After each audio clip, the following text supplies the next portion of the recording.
Hi friends, welcome back to my YouTube channel. ಹೇಗಿದ್ದಾರೆ ಎಲ್ಲರೂ ಕೂಡ ಚೆನ್ನಾಗಿದ್ದೀರಾ? ನಾನು ಕೂಡ ಚೆನ್ನಾಗಿದ್ದೀನಿ. ಇವತ್ತು ನಾನು ಮೆಂತ್ಯ ಗಂಜಿನ ಹೇಗೆ ಮಾಡೋದು ಅಂತ ತೋರಿಸ್ಕೊಡ್ತೀನಿ. ನೋಡ್ತಾ ಇರ್ಬೋದು, ಇಷ್ಟು ಮೆಂತ್ಯನ ನಾನು ಒಂದು 4 ಗಂಟೆ ಮುಂಚೆ ನೆನೆಸಿಟ್ಕೊಂಡಿದ್ದೀನಿ. ಹಾಗೆ ಅದಕ್ಕೆ ಬೇಕಾಗಿರೋ ಸಾಮಗ್ರಿ ಬಂದುಬಿಟ್ಟು ಒಂದು ಕಾಯಿ ತುರಿ, ಮತ್ತು ಬೆಲ್ಲ, ಸ್ವಲ್ಪ ಸೋಂಪು, ಹಾಗೆ ಇದರಲ್ಲಿ 2 ಲೋಟ ಅಕ್ಕಿ ತಗೊಂಡಿದ್ದೀನಿ ನಾನು. ಇದಿಷ್ಟು ನೀರನ್ನು ಕಾಯೋದಕ್ಕೆ ಇಡೋಣ. ಹೇಗೆ ಮಾಡೋದು ಅಂತ ತೋರಿಸ್ಕೊಡ್ತೀನಿ. ಇವಾಗ ನಾನು ಮಿಕ್ಸಿ ಜಾರ್ಗೆ ಈ ಸೋಂಪು ಮತ್ತು ಈ ಕಾಯಿ ತುರಿನ ರುಬ್ಕೊಂಡ್ಬಂದಿರ್ತೀನಿ. ಹಾಗೆ ನೀರನ್ನು ಕಾಯಕ್ಕಿಡ್ತೀನಿ. ಇವಾಗ ನೀರಿಗೆ ಹಾಕ್ಕೊಳ್ಳೋಣ. 2 ಲೋಟ ನೀರು ಹಾಕಿದ್ದೀನಿ ನಾನು.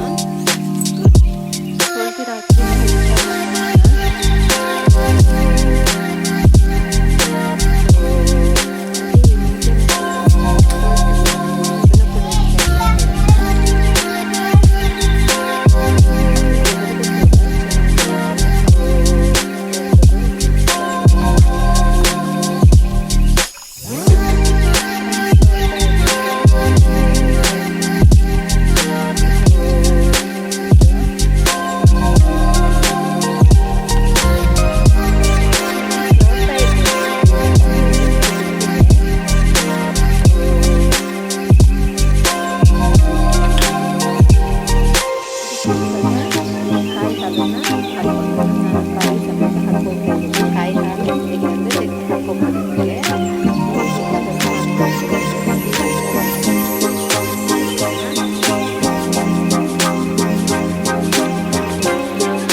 ಇರ್ಬೋದು. ಎಷ್ಟು ಚೆನ್ನಾಗಿ ಬಂದಿದೆ ಅಂತ. ತುಂಬಾ ಟೇಸ್ಟಿ ಆಗುತ್ತೆ, ಆರೋಗ್ಯಕ್ಕೂ ಕೂಡ ಒಳ್ಳೆಯದು ಇದು.